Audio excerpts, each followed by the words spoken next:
남양 특집 3탄 2018 화요 미스터리 극장 19 11일 공개합니다.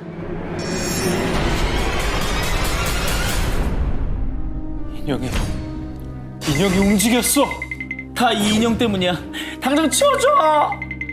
흰 드레스 차림의 어여쁜 이 인형. 어딘지 모르게 묘한 눈빛이 느껴지지 않으신가요? 실제로 이 인형을 소유한 주인들에겐 어김없이 불길한 일들이 생겼다는데요.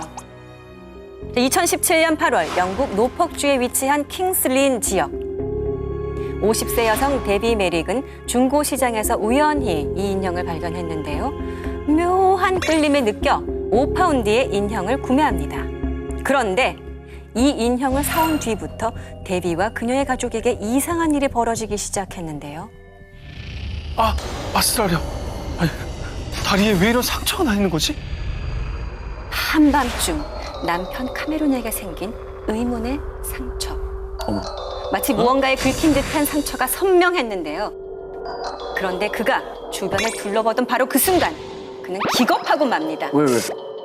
요상한 눈빛으로 자신을 쳐다보고 있는 인형과 눈이 딱 마주쳤기 때문인데요. 그런데 이 미스테리한 현상은 이뿐만이 아니었습니다. 집에서 아무 이유 없이 화재 경보기가 울리는가 하면 모두가 잠든 야심한 시각에 누군가의 발소리까지. 결국 데비는 이 미스터리한 일들이 전부 인형 때문이라고 생각했고요. 박스에 인형을 넣어서 치웠는데요. 하지만 이틀 뒤 안 돼. 아니, 인형 목에 걸려있던 목걸이가 왜 여기 있는 거야? 그렇습니다. 분명 인형은 박스에 넣어뒀는데 인형의 목걸이가 다른 곳에서 발견된 거죠. 움직인다는 얘기 아니야. 이게 에나벨이잖아. 진짜 또 에나벨 나왔네 또. 그녀는 방송사에 자신이 겪은 일을 제보했고요. 결국 영국의 유명 아침 방송에 출연하게 됐는데요.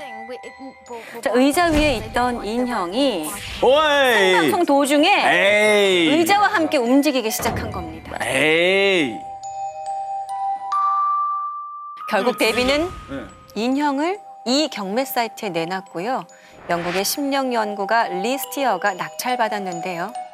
자, 그런데 여기서 미스터리한 일이 끝났느냐?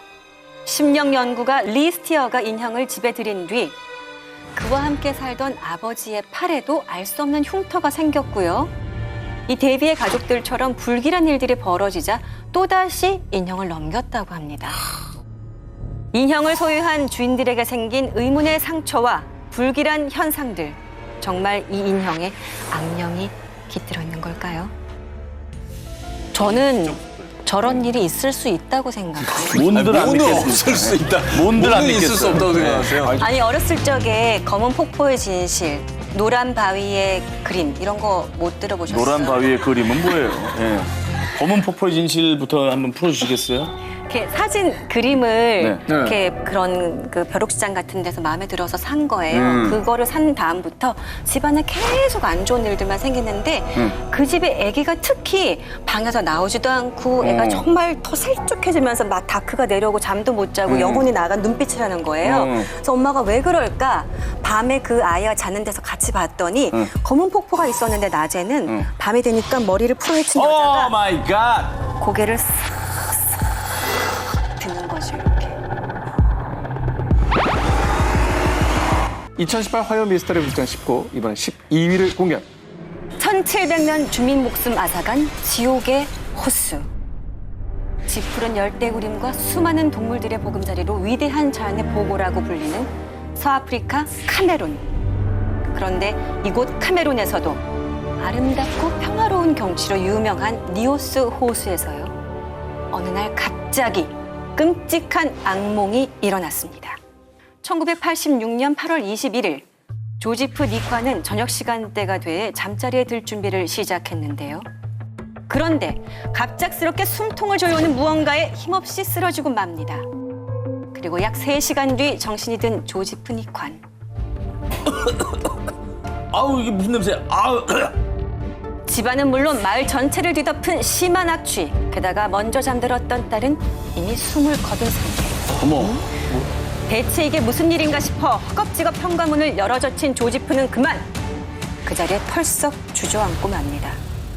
처참하게도 마을 곳곳에 사람과 가축의 사체가 널려 있었던 것이죠. 갑자기? 저거 봐요. 당시 사망한 주민들만 무려 1,746명.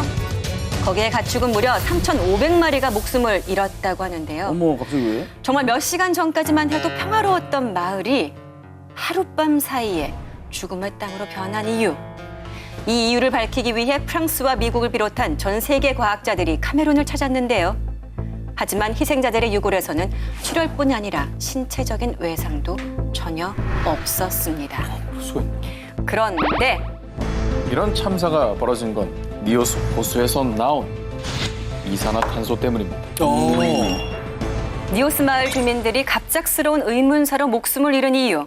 바로 최대 1,600톤에 달하는 이산화탄소가 마을 100km 근방까지 약 50m의 두께로 빼곡하게 들어찼던 건데요. 아니 이게 어떻게 가능해?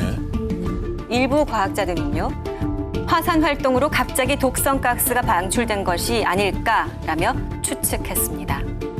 실제 니오스 호수는 400여 년 전 화산 분출로 만들어진 칼데라 호수였기 때문이죠. 하지만 이 그럴듯한 추측 역시 다른 과학자들의 반박을 피하진 못했는데요. 그 이유는 고작 하루 만에 이렇게 넓은 지역에 큰 피해를 주려면 거대한 지진을 동반해야 가능하기 때문이죠. 하지만 당시 마을 주민 중 누구도 지진을 느끼지 못했으며 지진 감지 장치에서도 별다른 이상을 확인할 수는 없었습니다. 그런데 2년 전 니오스 호수에서 남쪽으로 100km 떨어진 모노운 호수에서도 비슷한 사건이 발생했다는 사실이 밝혀지자 카메룬 정부와 이스라엘이 비공개 폭탄 실험을 진행한 것이 아니냐는 추측도 제기됐는데요. 아, 이게 천재가 아니라 인재라는 거구나. 1,800명에 가까운 목숨을 앗아간 니오스 마을의 이산화탄소 미스터리. 호수의 정체는 30년이 지난 지금까지도 밝혀지지 않고 있습니다. 뒤에 나왔던 추측이 좀 일리가 있어 보이는데요. 왜냐면 자연적으로 저렇게 많은 이산화탄소가 나올 리는 없고 미사일 뭐 이런 거 터뜨리거나 실험을 했을 때 나오는 어떤 이산화탄소가 갑자기 나온 게 아닌가. 컨스피러시라는 영화. 거기 보면 모든 건 사실은 배후가 있는 거예요. 아, 단정을 내리시네요. 네. 자, 이게 외교 문제가 될 수 있기 때문에 방송이니까 여기까지 듣고 사적으로 좀 얘기를 나누도록 하죠.